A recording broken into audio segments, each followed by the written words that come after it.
All right, welcome in to the Maize and Blue Review, afternoon live, weekdays at 1. We're here every weekday at 1 o'clock, part of Rivals.com, talking about the latest in Michigan sports. And it's great to bring on Mark Dodson, who joins us here. And you see on the screen, or if you're listening, you'll hear him in a second as we talk to him. Mark, how you doing? Great to have you on. Hey man, good. Thank you, Dot man. It's good to talk to you, baby. Well, you know what? That's a good thing that you say that, because most people, when I say Mark Dodson, they're like, "Who's that?" But I say Dot man. All of a sudden, wait a second. For Michigan fans, and I found out a long time ago that Mark knows as much or more about Michigan athletics and Michigan sports than anybody I've ever met. So, you've got that going for you. If you just keep it between you and me, man, we know the deal. We got a lot of folks out here that don't, and that's their problem. I've been fortunate enough to have relationships with people that have had the confidence in talking to me about certain things that are related to Michigan sports and being a sports fan. That's great for me, and then being one that finds it interesting to share what I may know to the extent that I can with others, that's even better.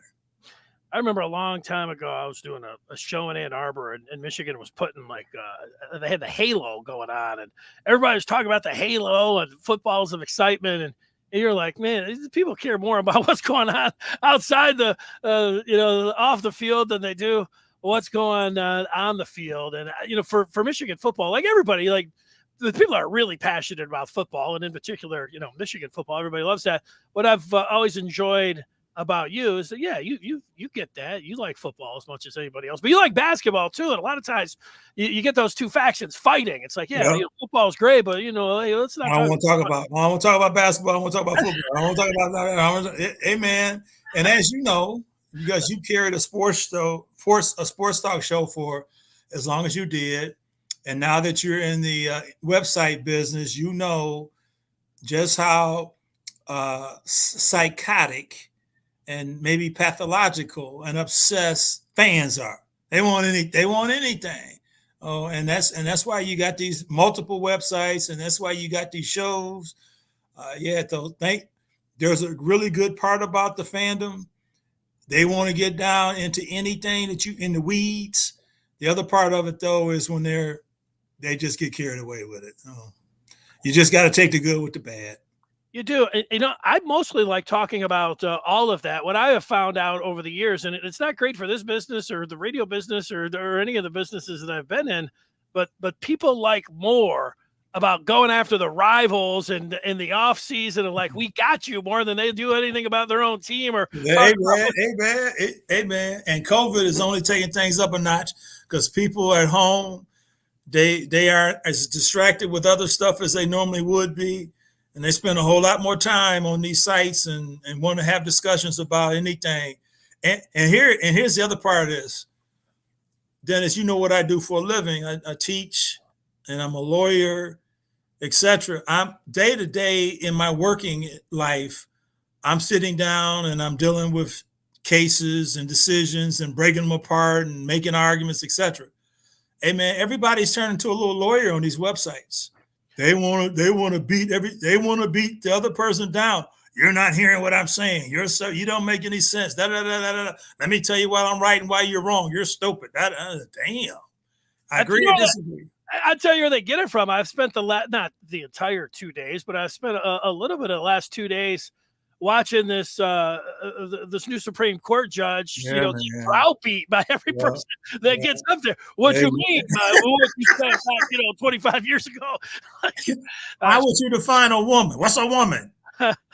Yeah, I know she knew that was coming, but man, that's some intense scrutiny. How good for you? Have you watched them before?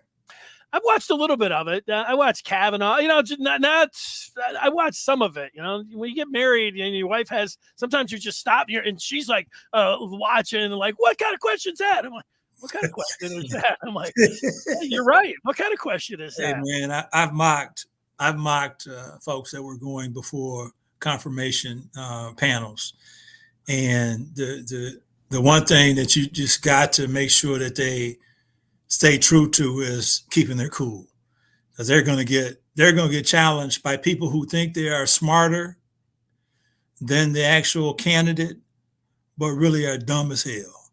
And the hardest thing for somebody to do as a candidate is to sit there and be polite in receiving the question and providing a response. So you hear a lot of with all due respect, which means that I'm about to say something that would ordinarily be disrespectful, but I don't want you to take it that way. Just don't take it that way.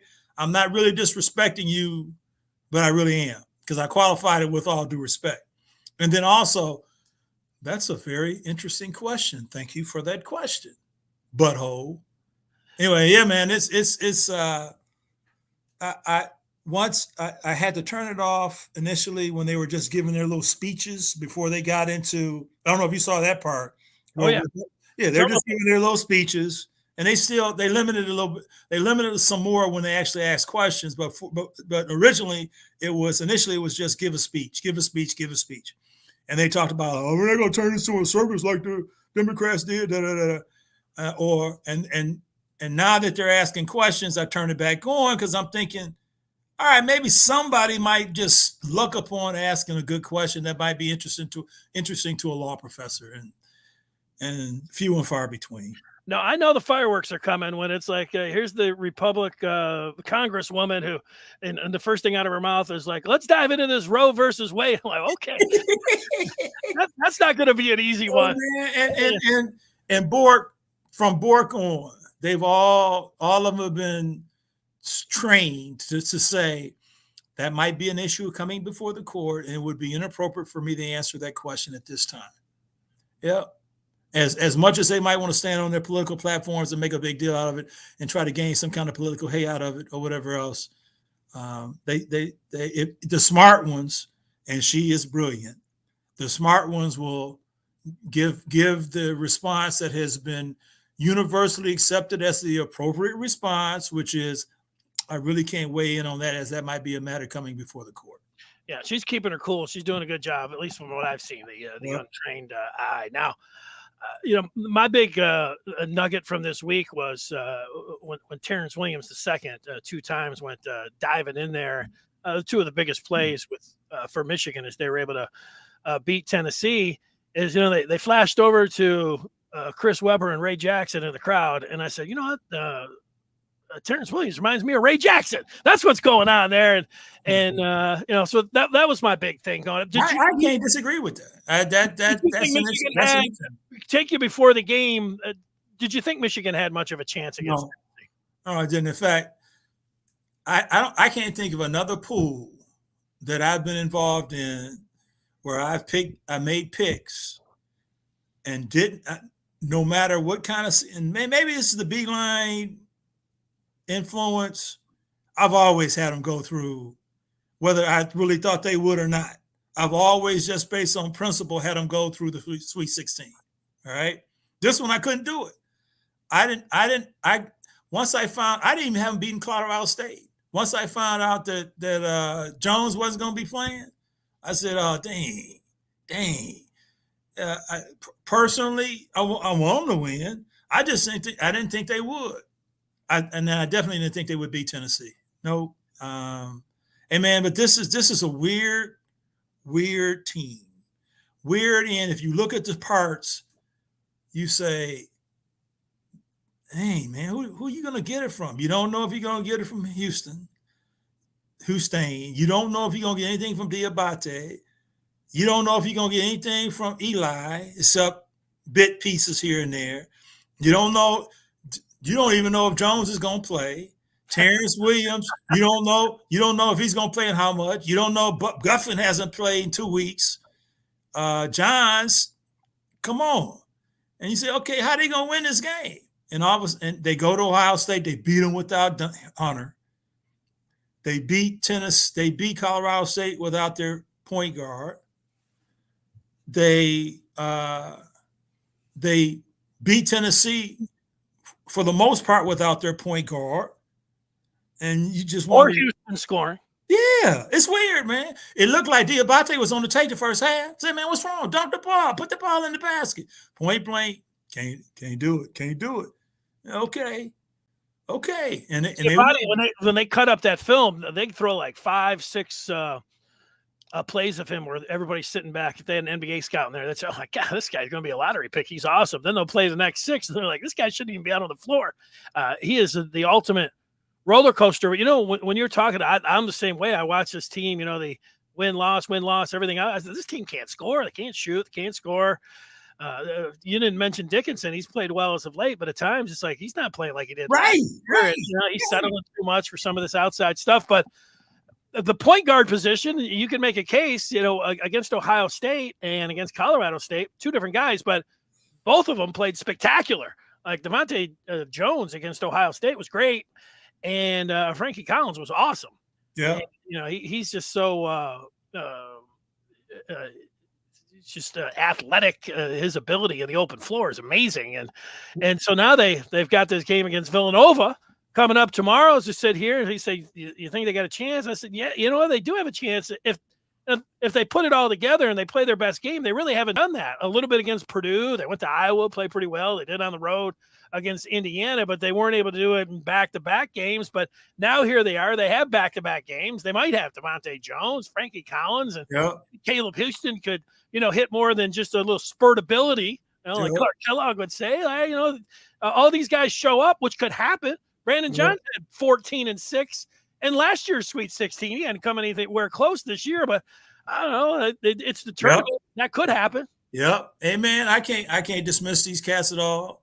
I can't put any. The only thing I can put a finger on and say that they do is they play hard. They play hard. They don't have any. And if you compare them. Oh yeah, and you don't know if Eli Simpson, I'll call him Eli Simpson's gonna show up with the hook shot. You don't know, man. But they're gonna make you play. They're gonna have defensive breakdowns on the regular. They're gonna turn that ball over like it ain't nothing on the regular. And you said their most important guy like Eli Brooks will just hand the ball off to the other team. Right? How did you do that? It would be a challenge for me. I've been able to keep most of my. I wouldn't have any hair, man, if I was coaching these dudes, because I'd be sitting there blowing up like nitro, like Izzo does every. Can you imagine Izzo coaching these folks? No. Because every mistake's turning into a freaking conference.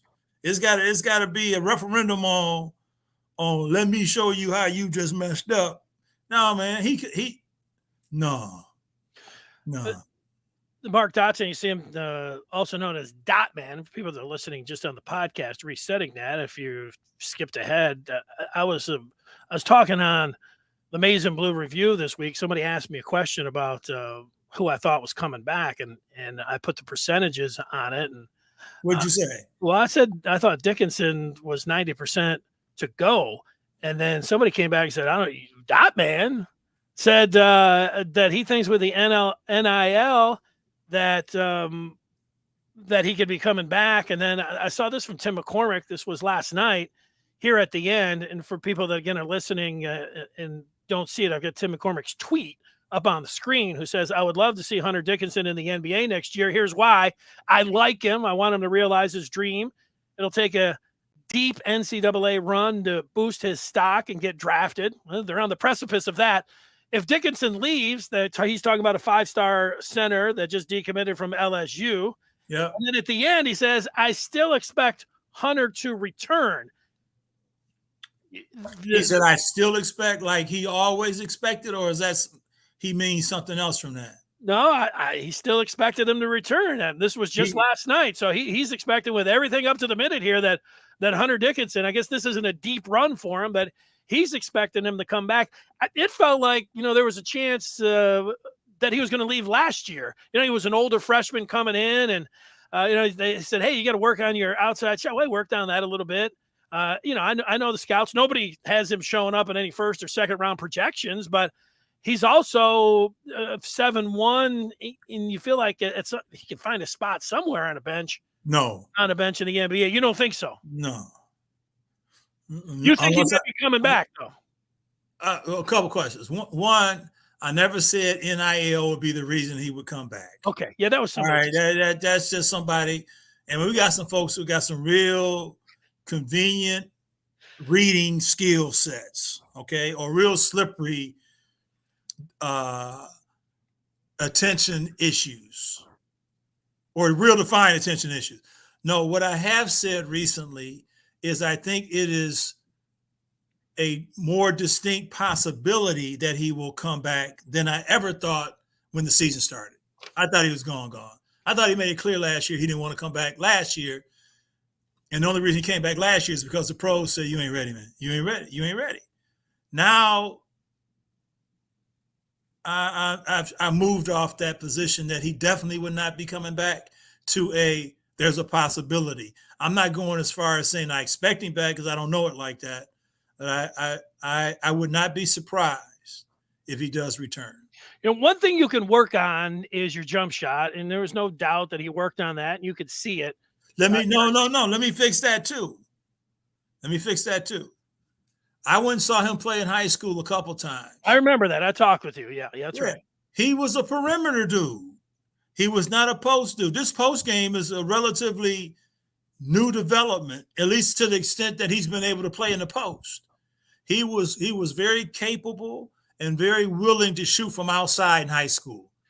So the fact that he's doing it now is nothing new to him. It's something new to people who were unfamiliar with him before he came to Michigan, or who based their evaluation of him on last year's play entirely. I was just reading something yesterday, and I forget the guy's name, but he had cut-ups of Hunter, and he was talking about his shot, but he was saying that, he's got to do better with his footwork. He's got to do better with his defensive stance, and these guards can just, and he had a bunch of things against Tennessee about, how they're just flying by him, and that's where he's really, especially, you can work on your stance and your effort that way. I don't know about increasing your foot speed. Maybe you can take ballet or skip. I don't know how Let me dispel something that is a common myth that is carried by folks who are basketball fans.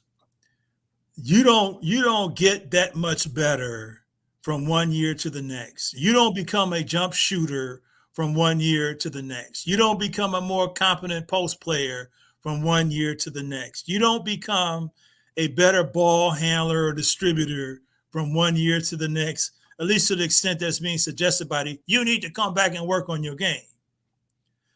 No. You need to come back because your game is not good enough to leave. All right? And if you talk to these folks that jump to the league and they're going through and they're doing their evaluation, they'll say, okay,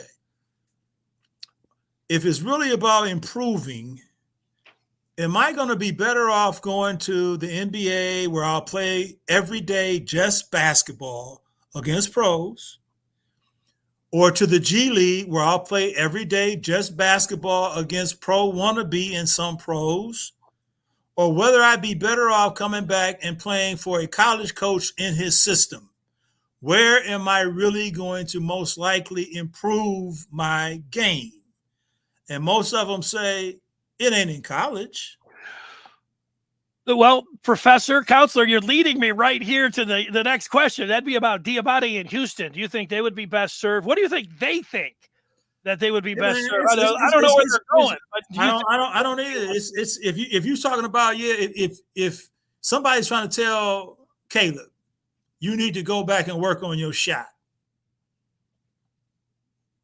Okay, how is that supposed to happen? How am I supposed to become a better shooter next year? I might get more shots. I'm gonna have to still play in the system. Is Coach Howard gonna commit to getting me shots? Is it that kind of party? Or is Coach Howard gonna set up a system whereby his team can succeed?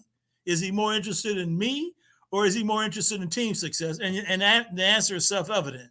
It's gonna be team success. You get better just by virtue of proximity is what's got to be said to Houston. No, he's got the green light though. And if he made more, I think he could shoot more. I think he would give him the ball more. He is the worst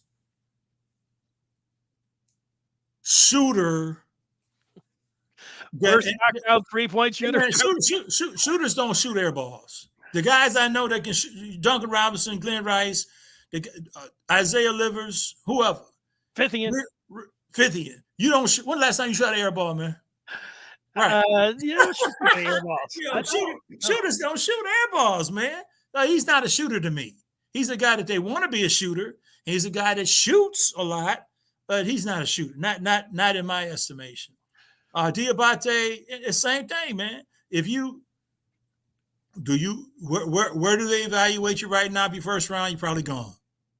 Yeah, he's not first rounder. If you early second round, you're probably gone. You might say, I'm looking at the draft. I might be in a better position because this draft might be loaded. I might be in a better position next year when it comes to people coming out, relatively speaking. Maybe if I get a little stronger, maybe if I got to play center as opposed to the 4 position and I get more paint touches, maybe. But the pros, the scouts scout based on potential. They anticipate that you might get stronger. They anticipate that you might be out of position, et cetera, et cetera. They see all that and they draft you based on that. You've got 5 more minutes. I'm keeping you longer than I said. Yep, I do. Let me let my student know that I'm going to be a little bit late. Okay. Okay. Yeah, you do that, and I'm going to set up this next question because you have Eli Brooks, who he played as a freshman, so he's got his extra year. He can't come back, but you do have Devontae Jones because of the COVID. He could have another year. You've got Doug McDaniel, who's coming in as a guard, under 6 foot. He's a 4-star player out of Virginia who committed back in June. 5'11", Doug McDaniel. Of course, you got Frankie Collins. I wonder if Michigan would want Devontae Jones to come back. You might say that's a stupid question. And maybe it is because Devontae Jones, the way it took him a while the first month, but he's been mostly Michigan's second best player this year. I don't think Michigan would be in fact, they wouldn't be in the tournament if it wasn't for Devontae Jones. Nope. The way he played against Ohio State. But you do have the young point guard coming in next year, and you do have Frankie Collins. How do you think Juwan, that conversation goes? Would he want Devontae Jones back with his team?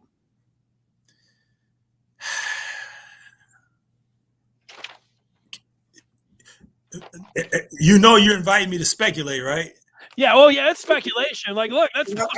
I'm taking off my de facto insider. This is straight up ranked speculation. Kinda.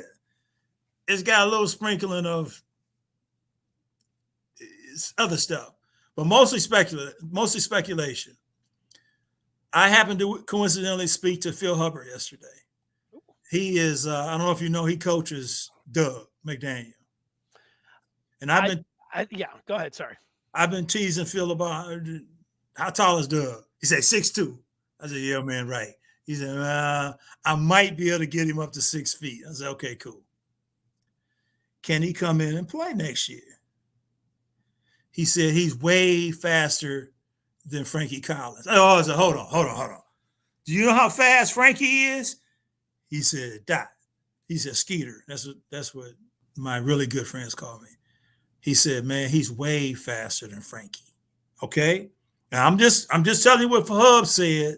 Is he faster than that Kennedy Chandler that Michigan just saw against Tennessee? Because that guy was fast. Funny you mentioned that, because he also mentioned that they had played against Chandler in high school when he's AAU. I'm not sure how they ended up playing again.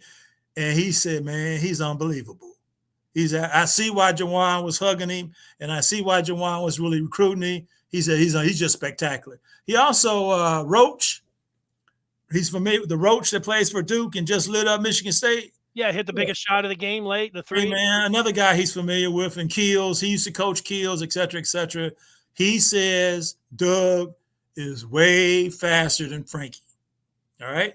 I trust that. Hey, man, Frankie can fly. I thought so until he told me that Doug, what can Doug, if Frankie can fly, what does that say about Doug then if he's way faster? Yeah.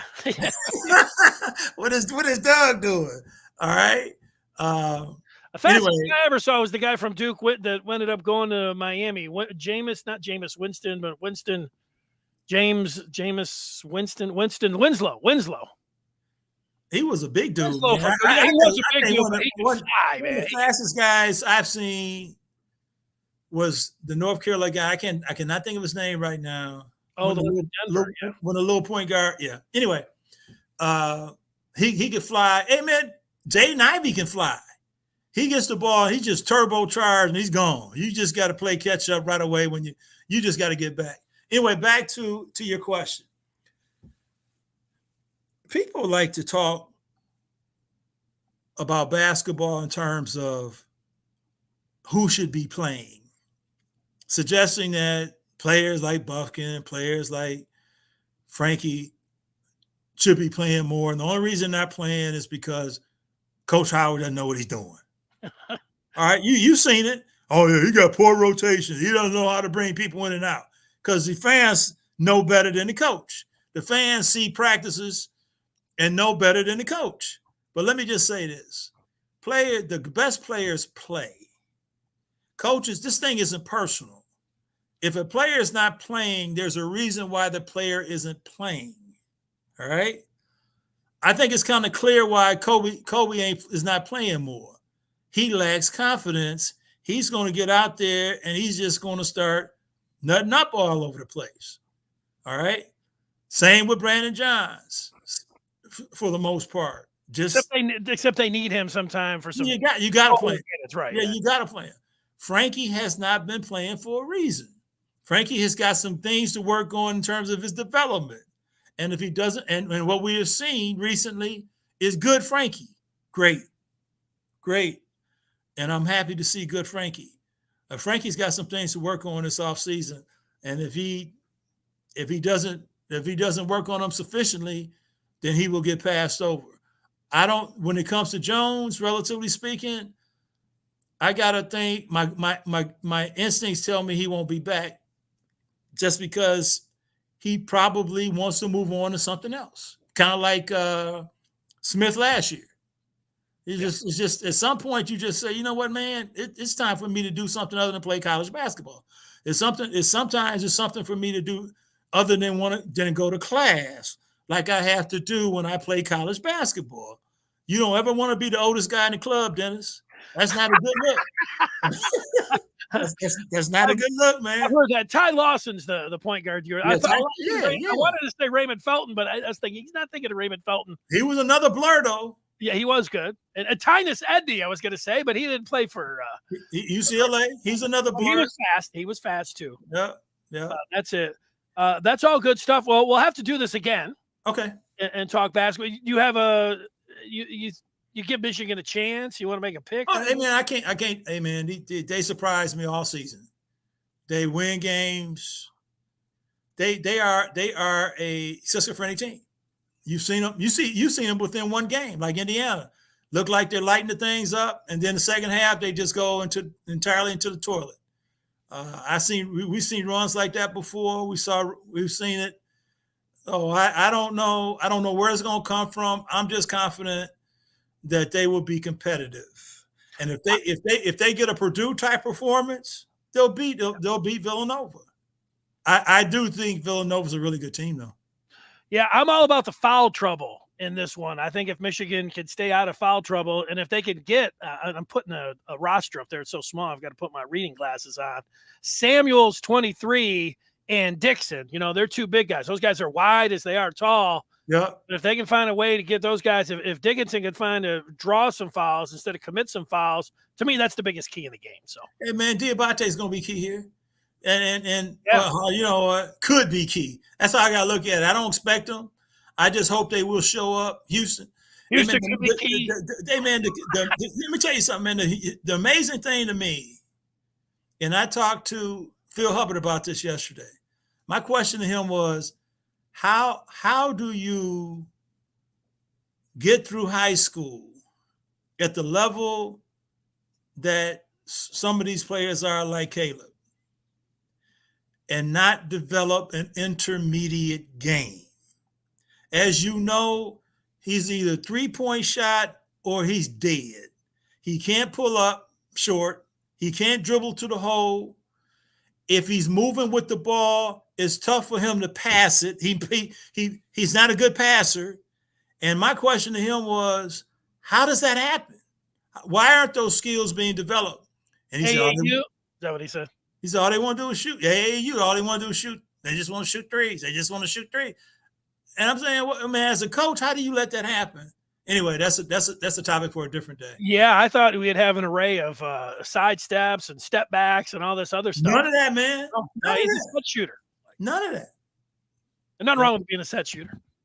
That's as a set except shooter. when you need something, when you're starving, when you want something other than a step shooter. Yeah, except when you want to go to the pros and you play high level college basketball, you need a little bit of that now. You need to get some open space to be able to get that shot off. All right, well, Professor, get to class. Apologize to the students. We appreciate your time. We'll do it again. Enjoy the game tomorrow. All right, always great catching up and talking with you. Same here, baby. Be good. All right, see ya. There he is. Mark Dodson, the Dot Man. We can and will. Probably a good thing. He's butting right up to class because I keep him on for an hour, sitting around talking about basketball. I had some football questions I'll get to as well. We didn't get to any of that. I put up that roster. I'll just say it again, and I'll be saying it tomorrow as well. You start talking about the keys, foul trouble, and being able to get the Cats into foul trouble. And you look, I'm just going to, I've got the roster, and you look, this is only a team that goes 6 deep. Get these guys into foul trouble, and really when you're talking about down low, if you can get Eric Dickinson, if you can get Jermaine Samuels in foul trouble, the other part that I would go to as a key to the game is just when you look at those two guys in their 6'8", 6'9", and Hunter Dickinson, say, give it to Hunter Dickinson down on the post. Yeah, that's what Michigan's. They're a get the team down, get the ball down low to Hunter Dickinson and let him go to work. Let him get that touch, and they should do that with these guys. You got to make Villanova pay when Villanova's on defense, because Villanova, those guys that I just mentioned, they can step out. They can get Hunter Dickinson into foul trouble. That's what they're talking about. The Villanova Maize and Blue review is talking about getting Hunter Dickinson in foul trouble. Put him through screen and rolls. Get him out in the 3-point line. Get him out and take him off the dribble and get him into foul trouble, because if you get him out, so the game within the game there's going to be a lot of things that you talk about that are key, and you'd love to say, shoot the ball well and limit the turnovers. That sounds good to me as well.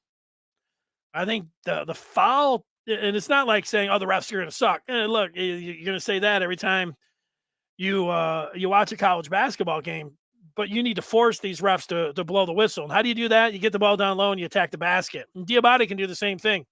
Instead of, and he's got a lot of different moves. His favorite, talk about Diabate, is that right-hand hook, but he also can attack. And I would tell him and emphasize, and I'm guessing that they have done this.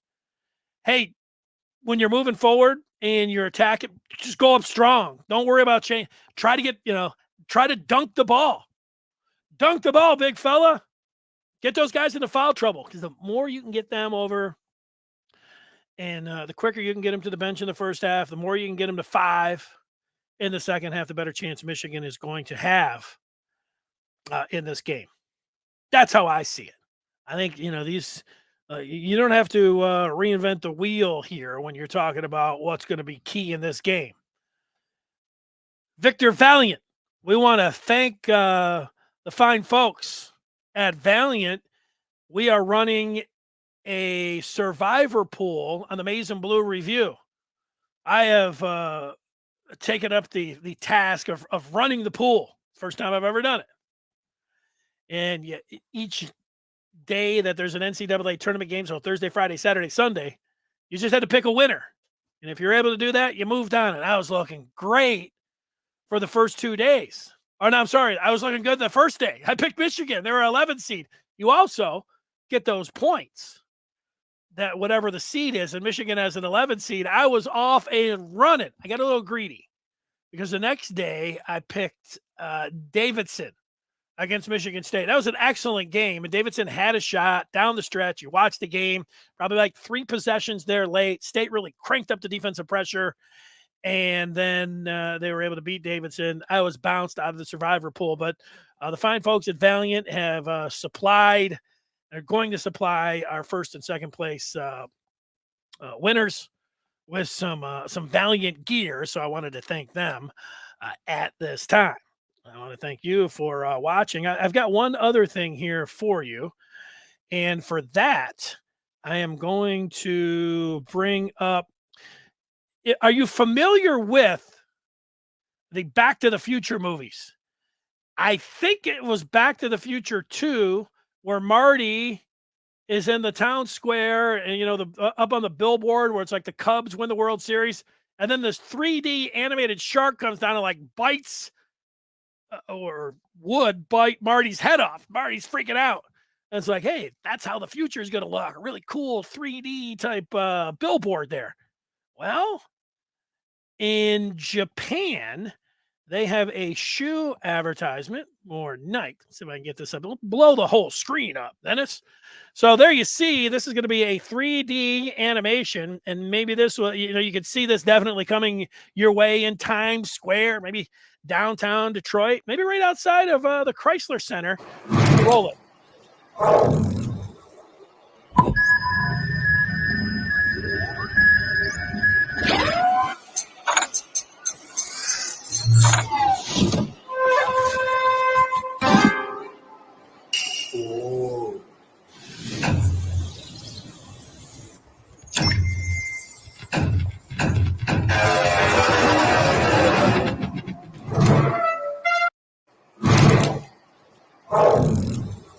Fascinating.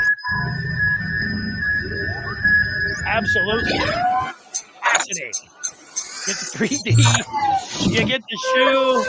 Could I see that being Jumpman and Mason Blue? Michigan's got that. I know that I just saw that they're looking for their new scoreboard. One outside, maybe it's got the capabilities of doing something like this. There it is. I don't need to run it again. Let me just pause it. There it is. How about that? Coming to a billboard near you in the future. The future is now. That was happening out in Tokyo. Tomorrow, it's game day. And at 1 o'clock, we are going to crank it up to 10. 10 max. Getting ready for Michigan basketball at night. And what? Michigan hockey during the day. Tomorrow's a Michigan day. You're a Michigan fan. And you like tournament play. You like the number 1 seeded Michigan hockey team being in action. I think that's a 3 o'clock game. If your producer, you can check that. And then 7:29, the nightcap. So from 3, and I'm all set. I'll be here at 1. From 1 o'clock till 10 o'clock tomorrow, it's Michigan time. Maybe somebody's correcting me because I see a comment that has come up through. It's Antoine. It's always good to hear from Antoine. You're out there anytime. You know, you're watching this show live. You want to use the comment section. We'll throw the question right up on the screen. And I also wanted to say, I've only said this once in the past, but let me say it again. If you're somebody that wants to, you saw Dotman join us via the video. If you wanted to join us via video, if you wanted to join us called in, like at a call-in show, find me on Twitter. You can direct message me there, and we'll make that happen. That's the easiest way. I should probably, when I say this, be able to throw up my email. It's Dennis S. Fithian at Gmail. Email me, send me a direct message on Twitter. send me a message here during the comment of your email, and I'll get in contact with you, and we can have you up. Not only will we read your feedback, and that's fine. You just want to put, I say jest. It's great. It adds to the show. You can do that. Or if you wanted to come on via audio or even video, let's do it. I'm ready to do it. Antoine says, I'd like to have that in Michigan Stadium with our mascot jumping out of the scoreboard. That would be cool. That's right. The one thing I was reading, speaking of comments, Antoine, it's great to hear from you. And in fact, you would be the one that this is directed at the most, because I wouldn't mind hearing from you or seeing you here on the Maize and Blue Review. So get at me, Antoine. Apparently, when it comes to this new technology of the 3D coming out of the digital screen and everything, people were saying, well, if you're standing over to one side, it doesn't really look like it. You have to be looking at, apparently, whatever, angle, then it looks really cool. Could I see that, knowing how things develop over time, that from any angle, that you're going to see things flying out? Yes, I could. Could this be something that is utilized in sporting events? Of course. The thing here is, it was about Nike. If Nike's doing it, then it is going to be happening. So where was I? Oh, I was telling you that tomorrow's going to be a great day. Tomorrow's going to be a great day on the Maize and Blue Review. It's going to be a great day of a great show on Afternoon Live. It is going to be an awesome day with hockey and basketball. The way Michigan sports going, you're probably like, you know what? Oh yeah, the gymnastics team, the women's back. There's probably like 4 or 5 other things going on if you're a Michigan fan and a team playing for a championship or in some kind of tournament or something. So I apologize if I missed any of that, but it's all happening. If you're somebody that is a member of the Maize and Blue Review, we'll see you there over the next few hours. You should join up the Maize and Blue Review. And thanks for watching. Thanks for listening. We will be with you tomorrow. We'll be going crazy. As crazy as you can go, as we get ready for a big day, big Thursday in Michigan sports. Till then, take care.